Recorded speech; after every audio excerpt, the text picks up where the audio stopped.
Hi everyone, how are you guys holding up? Today I want to talk to you a little bit about the two types of knowledge that a teacher has applied in order to frame his or her classes. So, when it comes to talk about the importance of teaching English as a foreign language, we ought to bear in mind that we can allude to two types of knowledge that the individual might apply for teaching, as well to draw distinctions. Which are these two types of knowledge? Well, here comes the first one: experiential knowledge. Experiential knowledge essentially encompasses all the prior experience that the individual has acquired in time, based on his or her beliefs, assumptions, and even on interpretations of classroom incidents in which teachers' actions and decisions are taken immediately. The second type of knowledge is called formal academic knowledge. Now, when it comes to talk about formal academic knowledge, somehow describes how the individual uses theoretical frameworks, research, and structural learning by means of sequential and systematic organization of concepts and principles. Now, even though experiential knowledge and formal academic knowledge might be complex to integrate with each other, they still can benefit the individual to influence his or her perceptions and overall teaching practices. As a way of illustration, next I'm going to show you two reels in which you'll have to guess what type of knowledge it is. Ready? C-H. C-H. C-K. C-K. Good job. Q-U. Q-U. Good, y'all. T-H. T-H. Or. Or. N-G. N-G. S-H.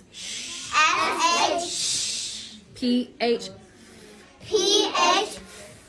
W-H. W-H. O-R. Or. O-R. Or. E-R-U-R-I-R. E-R-U-R-I-R. Good, y'all. A-R-R. A-R-R. That's where we started, right? Yeah. Good job, y'all. Kiss your brain. Kiss your brain. Throw some glitter. And make your hay. When you sign up to be a teacher, nobody prepares you for the moment you have 18 kids in one class. Let me show you guys my classroom management tips on how I maintain control no matter how many kids are there in my classroom.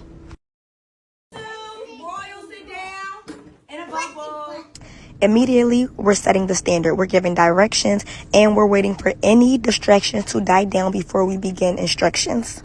You ready?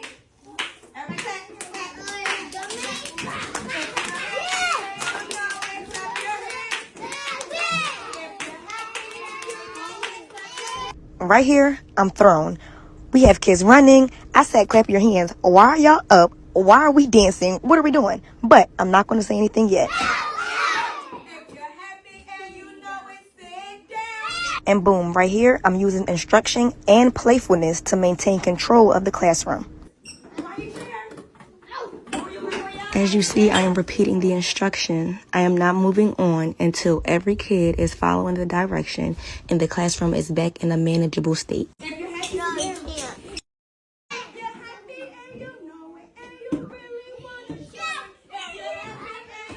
Teachers, we have to remember that kids are not meant to sit down. So if you want your kids to sit down, make sure you also allow them to do the opposite, which is to get up, move around before you want them to sit down. Again, looking out for any outliers, any kids that haven't followed directions yet. And we're going to single those kids out, call their names, and remember to repeat the instruction until they're able to follow it. Some kids may not want to follow directions, but hey, this is realistic. We have 18 kids. One kid will not stop the flow of the rest of the classroom. So as long as the majority of the classroom is maintained and controlled, we're gearing back up to start again.